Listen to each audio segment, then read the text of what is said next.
Easy.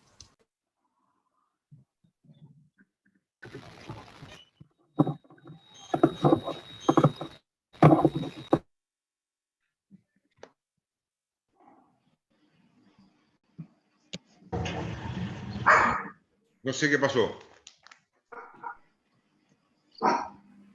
¿Ahí escuchan?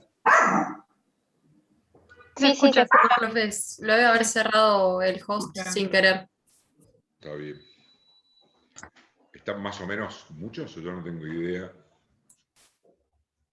Seguramente que sí. Listo, ahí me dice... El que denunciare falsamente un delito ante la autoridad, con lo cual, primero tengo que tener capacidad de denunciar. Tengo que saber que soy mentiroso, que soy vendaz, que soy falso, que lo que estoy diciendo es falso. Y tiene que ser, lo que decíamos recién, la autoridad. ¿Qué es autoridad? Autoridad competente. ¿Se arrancó?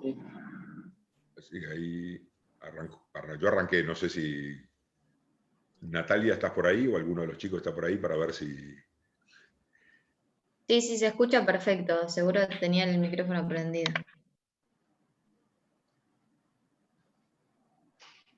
¿Cuál es en definitiva, para que se entienda, digamos, la idea de que cuál es el bien jurídico tutelado? El correcto funcionamiento de la administración pública. Más que correcto funcionamiento, correcto despliegue, porque en definitiva lo que se estaría haciendo es utilizar recursos del Estado en algo que es falso, y eso hace que la administración pública empiece a crujir por otro lado. ¿Cuáles son los tipos de delitos que yo tengo que denunciar? Ustedes saben que hay delitos de acción pública, delitos de instancia privada y delitos de acción privada. Los dos primeros, ¿no? O sea, el delito de acción pública y de acción privada. Perdón, de instancia privada, no de acción privada. Por la instancia privada, de acción privada, en definitiva, el que tiene que moverse para que se mueva la administración es la propia víctima, con lo cual eso no generaría un desgaste a la administración pública. En los otros dos delitos, sí, en el caso de acción pública, por ejemplo, o dependiente de instancia privada, lo que sería el delito de violación. La acción pública, el típico delito de falsa denuncia, que habitualmente viene con alguna relación con otro delito, es el que denuncia el robo de algo para poder cobrar el seguro, básicamente, ¿no? Es decir, bueno, ahí yo empecé a hacer mover todo el aparato estatal en algo que yo sabía y tenía conocimiento de que era falso. Con lo cual, ¿cuál es la tipicidad? Por un lado, la objetiva es denunciar y la subjetiva sabiendo que fuera falso. Con relación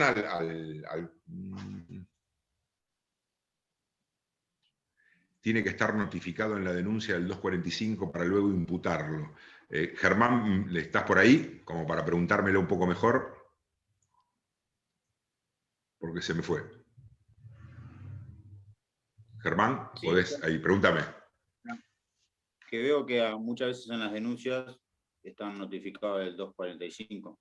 ¿Eso tiene que ser sí o sí o no? No hace falta. La verdad que son cuestiones de forma. También lo vas a ver que cuando vos recibís una declaración testimonial, te hacen saber los delitos, te hacen saber las penas de que incurrís en el delito de falso testimonio. Habitualmente lo vas a encontrar porque te diría que esas formalidades ya están incluidas, ¿no? Lo que es la falsa denuncia. Ahora, lo que vos tenés que saber es que estás denunciando un delito. O sea, yo como fiscal, ¿qué tengo que demostrar? Es que vos estás denunciando un delito, o sea, que está incluido dentro de estas dos categorías que estuvimos hablando, y de que sabías que era falso. Digamos, el que sabías que era falso, habla de la parte subjetiva, ¿no? Del conocimiento tuyo. Si vos pensabas que era verdadero lo que estás denunciando, no estás no estás cometiendo el delito de falsa denuncia. Por eso es importante entender que si vos pensaste que te robaron el auto, y el auto no te lo había robado porque se lo llevó tu hermano, porque fuiste y hiciste la denuncia, en tu conocimiento vos entendías de que sí estabas siendo víctima de la comisión de un delito. En definitiva, lo que uno trata de verificar acá, por un lado, es que vos eras consciente que estabas denunciando un delito y que ese delito vos sabías que era falso que se estaba cometiendo. No sé si se entiende, Germán, más o menos. Sí, perfecto, gracias. ¿Hasta acá les queda alguna duda? Yo tengo una duda. El delito tiene que ser a persona indeterminada, ¿no? Absolutamente. Si sería persona determinada, vos estarías incluyendo, Calumnia. estarías cometiendo otro delito. Claro, calumnia ahí. Que ahí ya tiene que ver con calumnias. Entonces acá, Claro.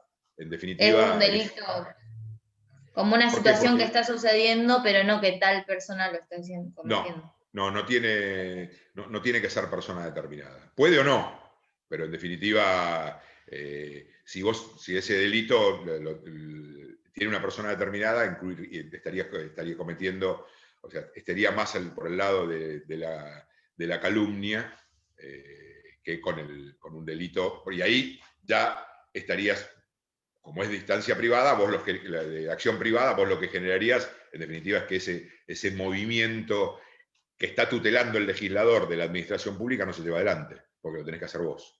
Entonces, en definitiva, no sería delito. Esto está bien la aclaración que hiciste, Josefina. Esto es delito que sea indeterminada la persona, es importante. ¿Y también se puede cometer a través de otra persona? Es decir, que yo llame a alguien para que haga la denuncia porque en tal lugar está pasando tal cosa. Autoría inmediata, por ejemplo. También. Mira, ahí yo te diría que no. Que en definitiva, salvo que vos, a ver, ya empezás con discusiones muy finas, ¿viste? El hecho de que vos tengas un poder y que ese poder, pero que vos hagas una denuncia telefónica de la comisión de un delito y eso de alguna manera pueda llegar a generar el movimiento por el 911, por ejemplo, de alguna situación, yo te diría que no está incluido porque no es autoridad competente, ¿viste? Y la denuncia sí necesita una serie de formalidades como para llevar adelante la investigación posterior. Y esas formalidades es que se haga frente a la autoridad y en definitiva que empiece a funcionar todo el aparato estatal. Yo lo que es la interpósita persona, incluso te diría que está muy discutido el tema también de la tentativa, hay algunos que dicen que sí, que puede ser tentado. La verdad que a mí me cuesta mucho ver la posibilidad de que este tipo de delitos que la tentativa sea posible en este tipo de delitos. Por ahí en el laboratorio, haciendo la discusión, bueno, estaba en la puerta de la comisaría y estaba con los elementos, pero cuando vos vas a la realidad de buscar en la jurisprudencia todo lo que tiene que ver con artículos tipificados en el 245, yo te diría que la posibilidad de que ese delito sea tentado es solamente por una discusión de laboratorio que vamos a llegar a tener nosotros, pero no lo veo como una realidad permanente en esta. Porque además el delito viene acompañado por alguna situación particular de una persona que quiera hacerle daño o por una mejora en lo que tiene que ver con un delito que después viene seguido de un delito patrimonial. Pero en definitiva me cuesta a mí, si bien la jurisprudencia ha dicho que la posibilidad de que la tentativa exista, a mí la verdad que cuando lo llevas al caso práctico, yo ya veo que la posibilidad del tentado no me cierra.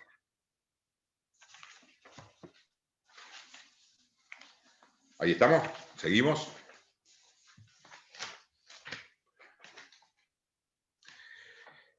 Yo, a ver, me interesaría poder, porque no nos va a dar el tiempo, tratar de ver en esto lo que es los delitos de enriquecimiento ilícito, ¿no? Que creo que son importantes, sobre todo desde dos lugares, ¿no? Que es el artículo 268 del Código Penal. Obviamente que cuando uno ve dicen siempre el enriquecimiento ilícito, uno lo primero que ve ahí es el funcionario que se enriqueció. Pero hay una primera parte del artículo 268 que es importante también, porque uno, digamos, siempre va a lo que sería la segunda parte del artículo 268. La primera parte del artículo 268 habla de que será reprimido con pena el artículo 256. El funcionario público, y acá sí el sujeto activo del delito tiene que ser funcionario público, el que con fines de lucro, y acá es importante que busquemos después, acá tiene que ver con cómo utilizo yo datos siendo funcionario público para tener un beneficio lucrativo, ¿no? Esto es el que utiliza datos, ¿no? Y datos o información para, en definitiva, tener la posibilidad de mejorar su activo o su pasivo. Digamos, ¿no? Esto también tengámoslo claro, el activo es ganar más plata o dejar de tener deudas. Digamos, esto sería como las dos formas, lo lucrativo va desde los dos puntos.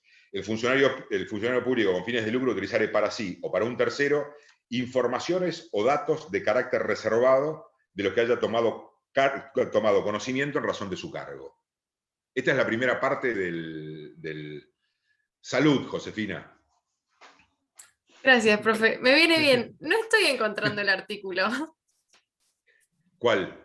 El 268. Mi 268 dice: será reprimido con prisión de 2 a 6 años e inhabilitación absoluta perpetua al funcionario público que convirtiera en provecho propio de tercero las exacciones expresadas en los artículos anteriores. 266 es ese, según mis cálculos. No, 268 según Infoleg, el código que está. Yo tengo en Infoleg y estaba completo. Capaz que estás viendo otra página. Te juro que es Infoleg. No sé, me Para quedé esto, fíjate todo que por está un el texto estornudo. actualizado. 268.1 dice. 268.1. Acá está abajo. Ahí va, gracias. Sí, entonces, por eso decía, la primera parte del 268 habla de la posibilidad de que yo tenga un beneficio, que trate de generar un beneficio lucrativo para mí o para una tercera persona, con información o datos que yo tenga siendo funcionario público. El sujeto activo ahí sí es necesario que sea funcionario público, que tenga datos o información reservada. Esto es importante que entiendan, reservada no significa que sea secreta. O sea, son dos cosas diferentes. Reservada es, por ejemplo, un expediente que esté en trámite en un lugar determinado donde va a cambiar la zonificación de un área de la ciudad. Y yo utilice esa información para adquirir una propiedad en ese lugar sabiendo que dentro de 4 meses se va a cambiar la zonificación y se va a poder construir edificios más altos. ¿Esto qué significa? De que yo voy a tener un beneficio lucrativo en esta información que yo la utilicé para mí o se la di a un tercero para que lo haga. Lo que no quiere decir es que ese beneficio lucrativo se haya hecho efectivo.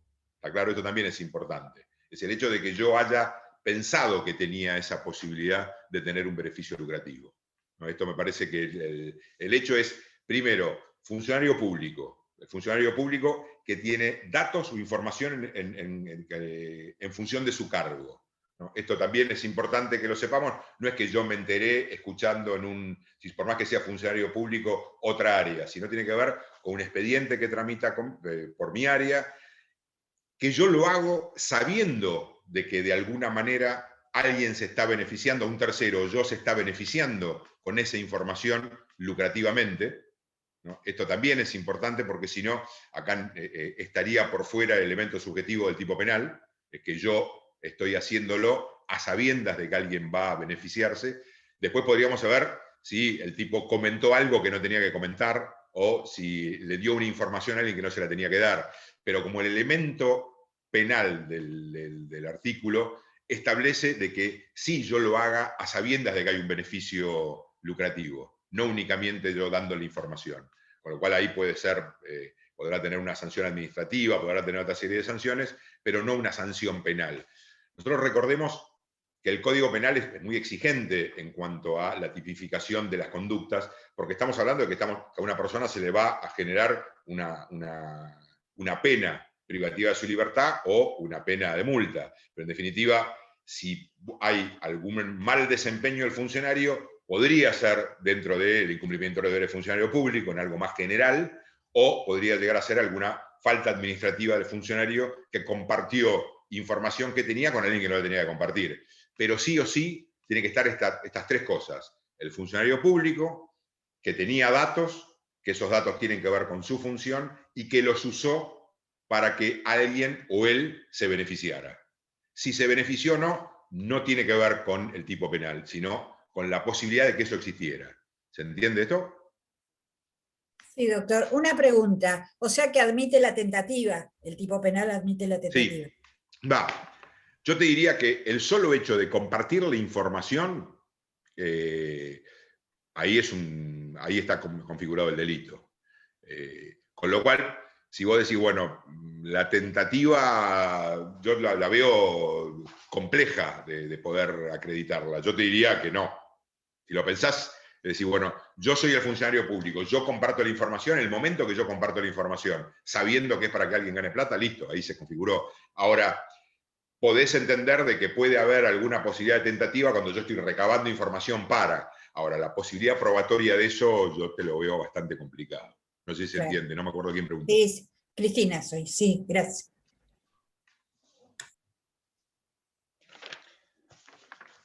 Doctor, una preguntita. Sí. ¿El empleado público acá se equipara al funcionario público? ¿Vendría a ser lo mismo? Sí. Según la... A ver, sí, no tal vez. Si vos decís, buscas específicamente cómo está establecido en el Código Penal, habla funcionario público. Ahora, si el empleado ese tiene funciones que en su conocimiento del hecho, ese conocimiento de esos datos o de esa información, puede generar ese beneficio y lo utilizó, también es posible de la sanción penal. Gracias. Porque ahí tendrías que ir a lo que hablábamos de entrada, lo que dice el funcionario público, y vas al 77. Obviamente que, a ver, en derecho a ustedes les va a pasar que hay muchas de las cuestiones que nosotros estamos hablando que son discutidas, no es que hay ni la jurisprudencia ni la doctrina va a estar de acuerdo con lo que en un caso puntual. De hecho, creo que lo maravilloso que tiene el derecho es esto, ¿no? Que no es matemático, sino no existirían los jueces, no existirían los fiscales, no existirían, pones en una computadora, enter y te sale el resultado. Acá hay una discusión permanente. Y esta tensión que existe entre el Ministerio Público, la defensa y la posibilidad de llevar adelante el juzgamiento por el lado del juez, es lo que genera una discusión en las cuales probablemente hasta no estemos de acuerdo nosotros, ¿no? Yo con ustedes conmigo, cuando decís, bueno, cuando hablamos con la segunda parte del 268, vos tenés gran parte de la doctrina que te dice que es inconstitucional, y hay gran parte de la doctrina que dice que cede las garantías constitucionales porque es un funcionario público. Y esto, de hecho, vas a encontrar, yo te diría que muchos autores que dicen una cosa y otros que dicen otra. Ahora, en el caso puntual, tenés que ir básicamente a lo que es la situación concreta del empleado público que, por la función que él tenía en ese momento, tenía conocimiento de esa información o esos datos y los entregó o los usó, a otra persona los entregó, los usó, entendiendo que podía llegar a tener un beneficio lucrativo para él. ¿No? Este es más o menos la conformación del tipo penal, está en ese lugar. Sí, en esto necesitas de que sea funcionario o empleado con funciones, por eso vas a ir al caso concreto, y que haya así una posibilidad de lucro a sabiendas de que ese lucro podía llegar a existir. ¿Hasta qué hora tenemos? 6:30. Sí, dura No sabemos hora. exactamente. Generalmente dura una hora y Supuestamente media, 6:30, claro. En la teoría. Bueno, después vamos a terminar un rato antes por ahí. Vamos a ver si llegamos a dar otras cositas. Esperen que les quería...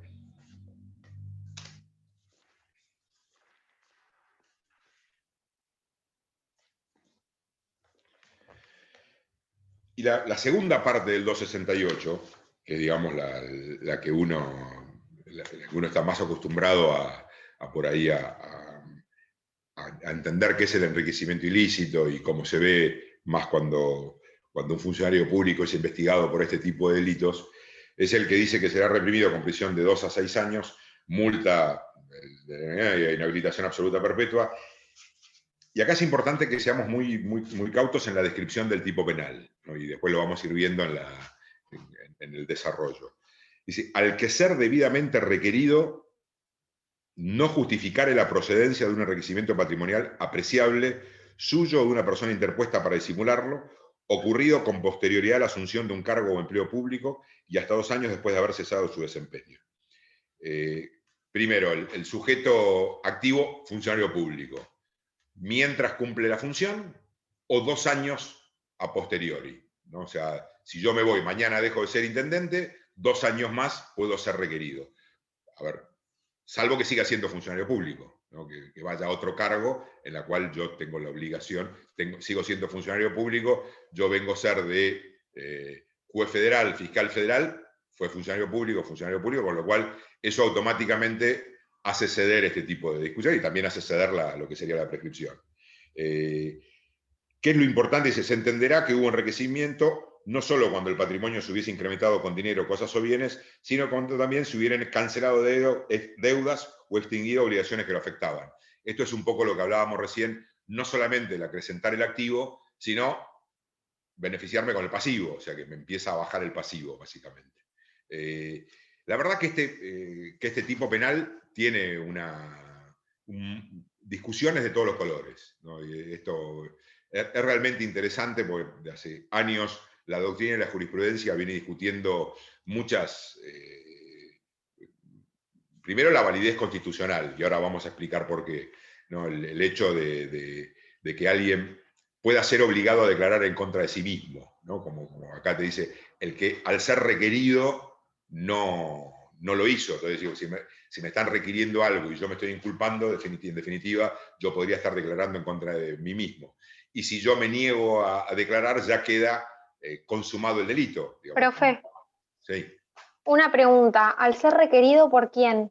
¿A qué se refiere en este caso? Por eso, mira, todo esto está discutido. O sea, de hecho, ¿cómo lo entiendo yo? Vos primero tenés que... y esto, como lo entiendo yo y como lo entiende gran parte de la doctrina, ¿no? Los que aceptan que este es un delito que tiene validez constitucional, porque también está discutido, ¿no? Pero los que, digamos, entre los cuales yo me enrolaba, que si, bueno, cede esto, y sobre todo después de una modificación que tuvo la Constitución Nacional en su artículo 39, donde habla un poco la importancia del funcionario público, sobre todo en estados democráticos como el nuestro, y cómo ceden algunas cuestiones, y cuando vos sos funcionario público, vos tenés la obligación en los deberes de tener una transparencia absoluta de lo que estás haciendo. Ahí lo que queda primero claro es decir, bueno, la garantía constitucional que yo me puedo llegar como cualquier otra persona cede, según parte de la doctrina, otra parte de la doctrina te dice que no. Ahora, yo creo que quedó zanjado con el artículo 39, si bien las discusiones eran previas, yo creo que ya quedó totalmente zanjado el hecho de que existe la posibilidad de que una persona pueda cometer el delito del enriquecimiento ilícito cuando es requerido. La mejor forma, que quede claro, es que haya un requerimiento judicial o por parte del Ministerio Público. Algunos dicen que en la indagatoria, o sea, cuando una persona cita la indagatoria, ese sería el momento del requerimiento. Yo entiendo de que este tipo de delitos también merecerían una modificación procesal que te establezca directamente cómo es la forma de requerir. Como yo creo que es la mejor forma de requerir es, previo en la indagatoria, vos cómo llevas adelante para tipificar este delito. Tenés que tener dos cosas. Por un lado, tenés que tener que haya un enriquecimiento patrimonial, ¿no? Y que este enriquecimiento patrimonial sea desmedido con la función tuya. Y una vez que tenés esto acreditado, que vos le des la posibilidad a esta persona de explicarte a vos, Estado, por qué tuvo ese enriquecimiento. Puede haber sido porque heredó. Entonces automáticamente dice, mire, por esto, este fue el motivo en el cual yo me enriquecí, y no tiene que ver con un enriquecimiento ilícito, sino con un enriquecimiento lícito. Ahora, para que no haya duda, yo quiero que el requerimiento, como lo estableció la jurisprudencia y la doctrina, tiene que ser claro. O sea, tiene que ser, en el momento que vos juntaste todos uno te hizo una denuncia, y vos buscaste todos los elementos para determinar cuáles son los hechos en los cuales queda claro de que hay un enriquecimiento patrimonial por parte del sujeto activo, o sea, de la persona que comete el delito, que esa persona, yo como un órgano, en este caso sería el fiscal, yo le haga saber cuáles son el enriquecimiento ilícito y esa persona tenga la posibilidad de explicarlo. O sea, esto me parece que el solo hecho de que en la indagatoria vos se lo hagas saber, me parece que lo que necesita, para que no haya ninguna duda en la forma de que está redactado el tipo penal, es que ese requerimiento sea concreto. Incluso yo te diría, como hace la gran mayoría de los casos prácticos, es que se habla del requerimiento del artículo 268 del Código Penal.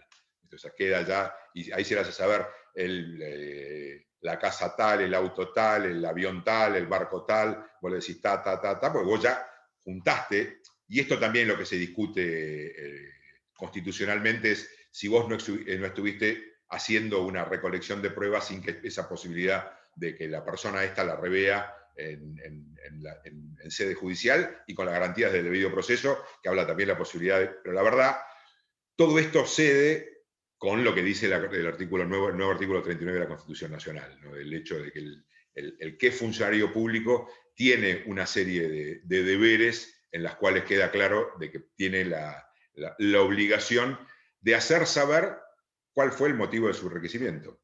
Nadie está diciendo de que no se puede enriquecer. O sea, acá lo que está diciendo es que haya un enriquecimiento ilícito y que esa persona que fue debidamente requerida para que explique cómo fue ese enriquecimiento no lo haya hecho. Van a encontrar de todo discusiones que las sigue habiendo hoy. De hecho, hay salas y profesores de derecho penal que siguen diciendo que este es un artículo que es inconstitucional. Esta discusión sigue. Yo tengo claro de que para mí el hecho de ser funcionario público, uno cede una serie de lo que tiene que ver con, incluso muchas de estas cuestiones fueron zanjadas con la última parte del artículo 68, que te habla de la obligación que tenés vos de presentar la declaración y el que no lo hiciera maliciosamente, con lo cual ahí todo queda claro, vos tenés la obligación de presentar la declaración jurada, si no lo haces maliciosamente, no porque te olvidaste, sino que tiene que ser maliciosamente porque yo quise ocultar algún tipo de datos, esto es lo que genera automáticamente la comisión del delito. ¿Se entiende hasta acá?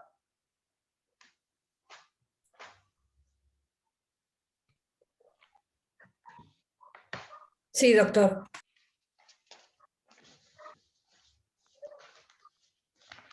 Con lo cual, el 268, yo creo que lo que ustedes tienen que tener claro es, primero, en la primera parte, o sea, en lo que sería el 1, es que el tipo objetivo tiene dos elementos, que es que esté con fines de lucro y que utilizando la información esos datos reservados. Los datos reservados, volvemos a decir, no son datos secretos, y esto me parece que son las dos partes del tipo objetivo. ¿Cuál es la discusión que más se genera en el 268, en la segunda parte? Es lo que estaban diciendo ustedes. Esto es, bueno, primero, ¿cómo tiene que ser hecha el requerimiento? No sé, el requerimiento es un requerimiento formal que tiene que hacer el fiscal. Si ese requerimiento puede ser un requerimiento hecho en la indagatoria o incluso en una declaración informativa, yo creo que como ya es un tipo penal en el cual se encuentra bastante discutida muchas cuestiones, creo que la formalidad de ese requerimiento es importante. O sea, que se hayan juntado previamente toda la información y que la persona a la cual en principio se le puede llegar a imputar un delito tenga la posibilidad de generar el descargo, creo que ese requerimiento es parte del tipo penal, y como es parte del tipo penal, yo creo que lo tiene que hacer la propia administración. O sea, el propio poder, o el Ministerio Público, o el Poder Judicial, según el tipo el tipo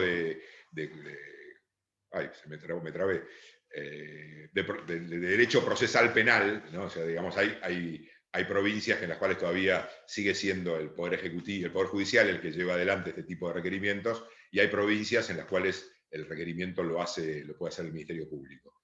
Pero el hecho de que pueda llegar o no tener alguna modificación procesal, lo importante es que ese requerimiento quede absolutamente claro. Y en ese requerimiento, lo más importante es que esté detallado cuáles son todas las explicaciones que tiene que dar el sujeto activo. Y en caso, o sea, y el delito tiene esta doble, ¿no? Tiene, por un lado, que se haya enriquecido, y por otro lado, que habiendo sido requerido, no haya dado las explicaciones, ¿no? Entonces, porque la verdad, y esto también es importante comentarlo, si yo tuviera claro de que ese enriquecimiento es parte de otra comisión de otro delito, incluso de los delitos que están incluidos en la administración pública, como puede ser el cohecho, este sería un delito residual. ¿Se entiende lo que digo? O sea, si yo tengo claro que esa persona cometió, su enriquecimiento tiene que ver con el cohecho, ya estaría incluido, podría llegar a haber de alguna manera un concurso ideal, pero en definitiva ya queda claro cuál es el delito, primer delito, que tiene que ver con el cohecho, que exige el pedido dinerario, con lo cual estaríamos, si no sería lo estaríamos juzgando 2 veces por el mismo hecho. ¿Quedó más o menos claro esto? ¿Alguna duda? No, profe. Quedó claro. Bueno, entonces vamos a chusmear un poco ya que hacemos 10 minutos más, ¿les parece? ¿O ya me quieren abandonar? No, sí, no hay problema. No, Sigamos. sigamos. Vamos a ver un poquito entonces lo que es el falso testimonio. ¿Alguno lo tiene ahí? ¿Qué artículo es, profe? 275.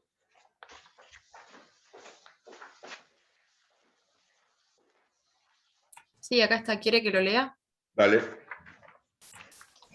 Artículo 275. Será reprimido con prisión de 1 mes a 4 años el testigo, perito o intérprete que afirmare una falsedad o negare o callare la verdad, en todo o en parte, en su deposición, informe, traducción o interpretación hecha ante la autoridad competente.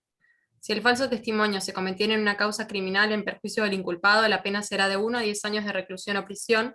En todos los casos se impondrá al reo, además, inhabilitación absoluta por doble tiempo del de la condena. Y más o menos con lo que fuimos viendo, ¿por qué ustedes creen que el legislador entendió que era importante tipificar el delito de falso testimonio? Porque altera el buen funcionamiento de la administración pública. O sea, si mienten no pueden aplicar bien el derecho, por ejemplo. Exactamente. Ese es el fundamento. Vuelve a ser prácticamente lo mismo, que decís, el cuidado general de la administración pública, el mal funcionamiento de la administración, en este caso el mal funcionamiento de la administración de justicia, ¿no? Porque el falso testimonio tiene que ser frente a un juez o a una autoridad que en definitiva después pueda evaluar judicialmente, puede ser un juicio laboral, un juicio comercial. Si la agravante está establecida, por lo que leía recién bien Josefina, cuando es en causa penal en contra del inculpado, ¿no? A ver, acá es importante que tengan en cuenta, primero, por un lado, el hecho de que el tipo objetivo que es necesario. Primero, que yo sepa que estoy cometiendo una declaración falsa. Esto no quiere decir que nunca va a haber en una causa judicial, y ustedes lo van a ver después con el tiempo, donde todos los testigos digan exactamente lo mismo. Y esto es absolutamente normal. De hecho, yo les diría que si todos los testigos dicen exactamente lo mismo, de la apreciación de un hecho que ellos vieron por sus sentidos, es muy probable que se hayan puesto de acuerdo para decir todo lo mismo, ¿no? Si mañana yo les pregunto a ustedes si el color de mi camisa era blanca, celeste, probablemente algunos digan blanca, otros digan celeste. Si todos dicen lo mismo y todos dicen exactamente lo que es, que sacaron una foto de este momento y dijeron la bandera estaba a la derecha, esta bandera estaba a la izquierda. Si yo puedo decir, me parece que había 2 banderas, me parece que tenía... Esto es natural en todo tipo de declaraciones. Ahora, el sujeto activo acá, ¿qué es lo que tiene que hacer? Que el tipo está tratando de que la administración de justicia se equivoque con tu declaración. Y por eso es muy importante que en una causa penal, donde además el aparato judicial lo que va a tratar es de imponer una condena privativa de libertad a una persona, donde se agrava este tipo de conducta. Con lo cual, no tiene que ver con que una persona pueda llegar a tener una visión del hecho diferente a lo que ocurrió, sino que él, sabiendo lo que ocurrió, está diciendo algo que exactamente no ocurrió, o sea, que está falsamente tratando de involucrar un hecho que no es verídico, que él no vio por sus ojos, o que no pudo apreciar por sus sentidos. O sea, el testigo lo que tiene es, si es testigo, después vamos a ver los peritos, los intérpretes, los traductores, que tienen que, eso tiene que ver con un conocimiento previo de una ciencia, pero el testigo, ¿qué tiene que ver? Yo puedo escuchar, oler, mirar o ver alguna cuestión. Que yo, a sabiendas de que estoy cometiendo el falso testimonio, tiene que tener muy claro el hecho de que yo lo estoy haciendo para que la administración de justicia, como elemento subjetivo del tipo penal, para de que haya un error en la administración de justicia. ¿Se entiende, Josefinas? Porque una de las dos preguntaron. Creo que fue Pinedo, pero sí se entendió igual, profe. Y también habla de el que a sabiendas se callare de la verdad. Esto también es un hecho que es importante, que decir, bueno, yo me estoy ocultando un hecho que yo sé a sabiendas para volver a hacer lo que decía Josefina Pinedo, que tiene que ver con que la administración de justicia no funcione de la manera que tenga que funcionar. ¿Eso es el que se niega a declarar? ¿Perdón? ¿Eso es el que se niega a declarar? ¿Está obligado a declarar un hecho? Mira, el testigo está obligado a declarar. En nuestro ordenamiento jurídico, el testigo está obligado a declarar. O sea, hay ordenamientos jurídicos como el anglosajón que puede no declarar, que puede decir, no, me abstengo y no declara. En otros, a ver, el testigo tiene obligación de decir verdad, bajo la pena del artículo de falso testimonio. Con lo cual, un testigo que puede llegar a tener algún tipo de reservas y que su testimonio esté cubierto por algunas otras cuestiones del derecho penal en la parte general. Por ejemplo, el sacerdote, el médico, la posibilidad de que él tenga decir, bueno, yo esto no lo digo porque, entonces de alguna manera el juez puede llegar a entender que igual lo tiene que decir, pero no, ustedes lo van a ver muchas veces, en la discusión de la fuente y los periodistas, si tiene la obligación o no de revelar la fuente, y de alguna manera, si eso está, de alguna manera no tiene que declarar igual. Pero en nuestro derecho, el testigo tiene obligación de declarar y tiene obligación de decir verdad. Incluso en otros ordenamientos jurídicos, el imputado también tiene derecho a negarse a declarar, pero no tiene derecho a mentir. En nuestro ordenamiento, el imputado puede negarse a declarar o incluso lo que él diga no puede ser utilizado en contra de él si fue una mentira. ¿Se entiende un poco lo que digo? O sea, cuando ustedes ven en las películas el hecho de diga, bueno, le recuerdo que usted tiene la obligación de decir verdad, por más que sea el imputado, en nuestro caso eso no existe. O sea, en nuestro caso, la persona que es imputada de un delito y se le pregunta sobre un hecho puntual, puede no decir la verdad. Ahora, si es testigo, tiene la obligación de contestar y tiene la obligación de decir verdad. Y ahí es donde, si no, uno le empieza, lo que vos decías, Germán, sobre todo cuando vos estás declarando, cuando el fiscal o el juez le empieza a recordarle de nuevo las penas del falso testimonio. ¿No? Es decir, mire, falso testimonio es y las penas para que el testigo tenga claro de que puede llegar a incurrir en la comisión de un delito. O sea, no incurre en falso testimonio porque no es testigo la persona que es imputada. La persona que es imputada, como no tiene obligación de declarar en contra de sí mismo, puede no decirte la verdad cuando vos estás interrogando. ¿Se entiende esto? Una pregunta. ¿Las personas están obligadas a ser testigos? Sí. ¿Sí? Están obligadas a ser testigos. Ahí, a ver, esto tiene que ver, vamos de nuevo a lo general, el testigo es realmente necesario para llevar adelante las investigaciones. Porque lo que vos estás haciendo en un proceso, vamos a un proceso penal, porque estamos en penal, lo que estás haciendo en un proceso penal es recreando algo que ocurrió. Vos como juez o vos como fiscal, lo que estás tratando, incluso el defensor, están tratando de demostrar qué es lo que ocurrió, ¿no? Si esto pasó, cuándo pasó, cómo pasó y quién lo hizo, digamos, ¿no? O sea, si ustedes lo buscan es si el hecho ocurrió, cuándo ocurrió y quién lo cometió. Entonces vos estás tratando en un proceso penal de determinar la materialidad del hecho, el hecho ocurrió, y si Guillermo Montenegro fue el autor del robo de tal cosa. Entonces, todos los elementos y todas las herramientas que vos tengas para poder recrear esa película, que en definitiva lo que está tratando de hacer es demostrar qué es lo que ocurrió es lo que la administración necesita para poder tomar una buena decisión. Ahí vas a tener testimonios, peritajes, fotografías, videos, grabaciones telefónicas. Todo eso lo que a vos te hace es generar de nuevo esa recreación de la película que vos tenés para poder tomar una buena decisión. Con lo cual, lo que se entiende es que como vos tenés necesidad de poder recrear de buena manera la posibilidad de qué es lo que ocurrió, el Estado, en este caso en la figura del fiscal o en la figura del juez, busca la mayor cantidad de herramientas para tomar una buena decisión, no para tratar de probar algo que no ocurrió. Entonces, esto es importante porque en esto el derecho de defensa es clave también y por eso puede participar también en las declaraciones testimoniales de alguna manera, o en los peritajes, o en las informaciones, o en determinar si ese peritaje fue hecho de una manera o de otra manera. Pero lo que vos tenés que tratar de hacer es decir, bueno, como voy a recrear una película de lo que ocurrió para tomar una decisión de qué pasó, cuándo pasó y quién lo cometió, yo necesito la mayor cantidad de elementos posibles. Y dentro de esa mayor cantidad de elementos también está lo que son las declaraciones testimoniales.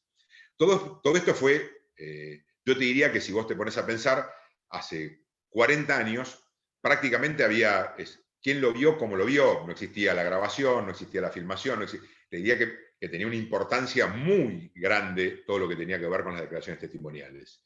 Hoy por ahí empiezan a ceder porque tenés material fílmico, fotográfico, grabaciones, pero en definitiva, la posibilidad de poder tener claro qué ocurrió, cómo ocurrió y quién cometió ese hecho, es clave para la buena administración. Por eso se habla de la obligatoriedad de que el testigo, cuando vos te dicen, y creo que es el momento que por ahí lo preguntabas, Cintia me había preguntado, no sé quién me hizo la pregunta de si es obligatorio ser testigo. Yo, Fabiana, yo. Fabiana, a ver, el famoso, el típico hecho de que a vos estás caminando por la calle y te dicen, mire, tiene que salir de testigo de acá. Présteme el documento que tiene que ser de testigo. Creo que todos lo primero que queremos es agarrar el documento y salir corriendo, porque sabés que vas a tener que estar 2 horas declarando, después esperando que termine el procedimiento, después ir a la comisaría, después te van a llamar. Pero la verdad que por eso es importante, y esto lo digo, es el buen trato que tiene que tener el testigo y que la administración tiene que hacer del testigo, es porque es realmente importante lo que está haciendo el testigo. O sea, el testigo está ayudando a determinar qué es lo que ocurrió, cómo ocurrió y quién lo hizo. Entonces, vos decís, ¿es obligación declarar como testigo? Sí. ¿Es importante que seamos testigos? Sí. Porque en definitiva lo que está dando es mayores herramientas para el que tiene que tomar la decisión después. Obviamente que vas a sentir que estuviste 2 horas, por eso yo digo muchas veces cuando uno está en tribunales y uno es el que lo recibe, tratemos bien, ¿no? Porque en definitiva el testigo lo que está dando es la posibilidad de que vos tomes una mejor decisión. Entonces el hecho de tener claro de que a la persona que va a declarar como testigo es molesto declarar como testigo, tiene que ir a sentarse frente a un fiscal o frente a un juez o en un juicio oral, es realmente angustiante y esto hay que tenerlo claro. Muchas veces uno dice, uy, mirá, perdió su día de laburo, dejó de hacer esto, todo eso, pues yo digo, desde el tribunal es importante que haya un buen trato, ¿no? Que haya mucha educación, que haya mucho respeto, que haya mucho cuidado, porque en definitiva es alguien que te está dando a vos elementos para poder llevar adelante la toma de decisión en un hecho determinado, pero no tenés ninguna posibilidad de decir no soy testigo, no.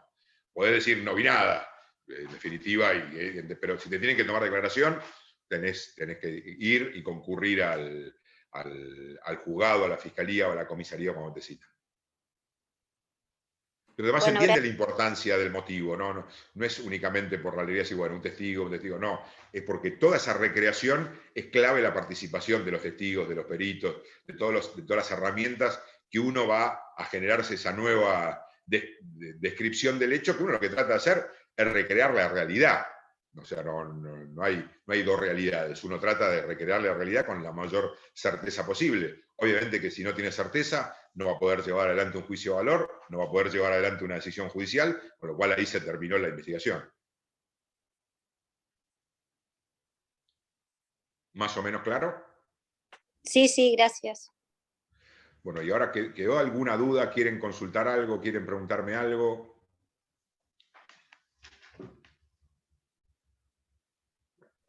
Sí, profe, una consulta tengo. Sí, ¿quién habla? Antonella. Antonella, dale.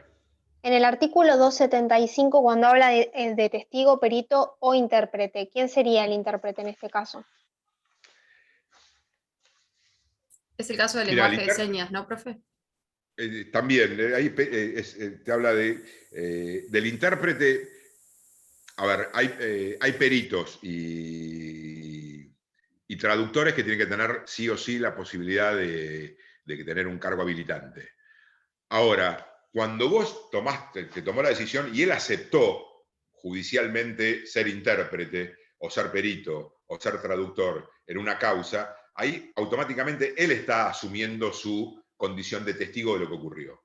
Con lo cual ahí el intérprete, lo que tiene que ver con señas, si él me está falseando lo que me están diciendo, obviamente que ahí es el hecho en el cual esta persona está cometiendo delito. Siempre a sabiendas, esto es importante, ¿no? Que el tipo subjetivo de acá es sabiendo que estoy generando una falsedad para hacer incurrir en un error a la Administración de Justicia. Gracias, profe.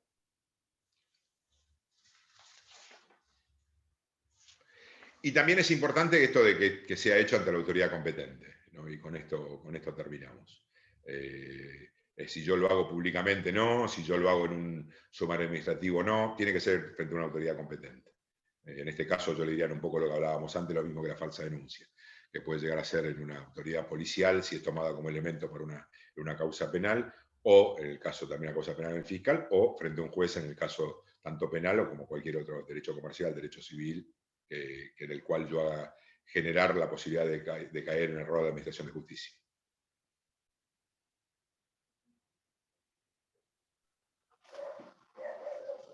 ¿Alguna duda? No, profe.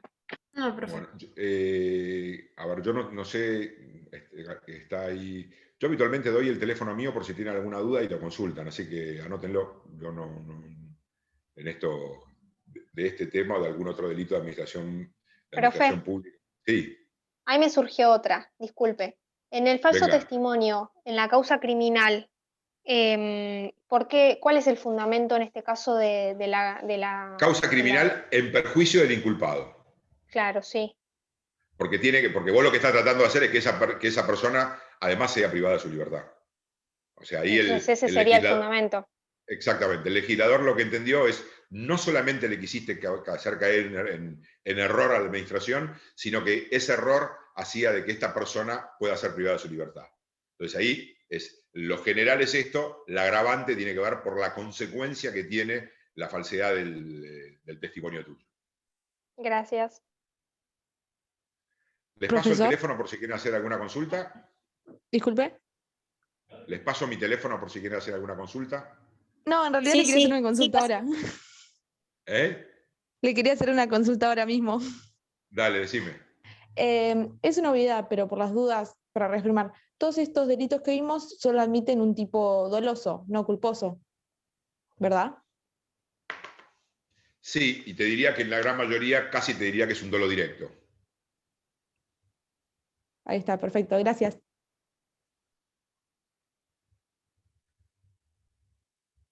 ¿223? No sé escribir en acá, dentro de compartir el chat, así que alguno No hay que problema, profe. si quiere que lo escríbalo a alguno de ustedes. 223 550 1033. Me escriben por WhatsApp. Ahí está, 223 550, ahí está. Gracias, Alan. Gracias, Ese es el profe. mío, lo contesto yo, por ahí tardo en contestar, pero lo contesto, o sea, no lo contesta otro. Así que cualquier duda de esto y de algún otro tema que tengan, a disposición. Mil gracias, profe. Muchas gracias. Muchísimas gracias. Muchas Gracias, gracias. profe. Muchas gracias, cuídense mucho y espero verlos Gracias, doctor. personalmente Chao, en algún profe. momento. Gracias. Muchas Cuídense gracias. mucho. Gracias, profe. Muy buena. Gracias. Chao, gracias.